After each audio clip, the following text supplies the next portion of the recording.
Britain में जो भी नया घर बनेगा उसमें इलेक्ट्रिक व्हीकल का चार्जिंग पॉइंट होना जरूरी होगा।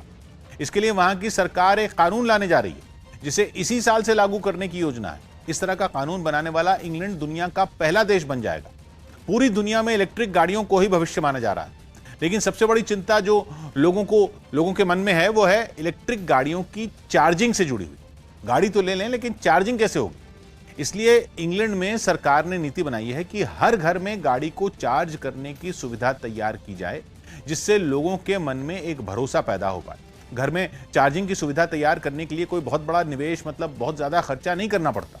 बस घर में एक ऐसी जगह पर एक चार्जिंग पॉइंट बनाना पड़ता है जहां से चार्जिंग की तार को गाड़ी तक पहुंचाया जा सके। मतलब कह सकते हैं कि पार्किंग वाली जगह के पास एक चार्जिंग का पॉइंट बनाना पड़ता है, जिसमें अलग अलग तकनीक के हिसाब से कम से ज्यादा खर्च आता है। मतलब अगर फास्ट चार्जिंग करनी है तो खर्च कुछ ज्यादा आएगा, अगर स्लो चार्जिंग करनी है तो खर्च कुछ कम आएगा।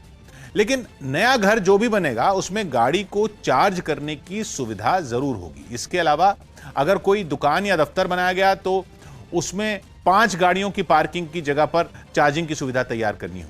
एक नहीं बल्कि 5-5 गाड़ियों के लिए सुविधा तैयार करनी हो।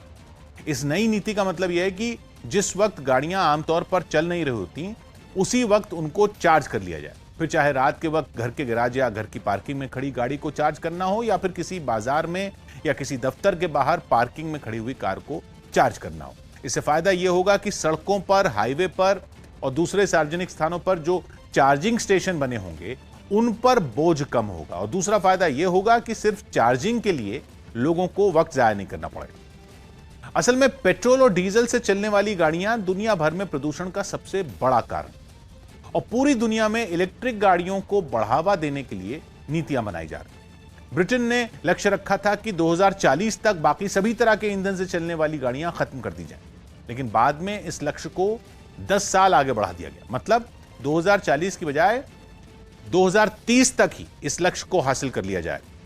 इसीलिए यह कानून लाया गया है ताकि लोग भरोसे के साथ अभी से अपनी दूसरी गाड़ियों को इलेक्ट्रिक गाड़ियों से बदलना शुरू कर दें।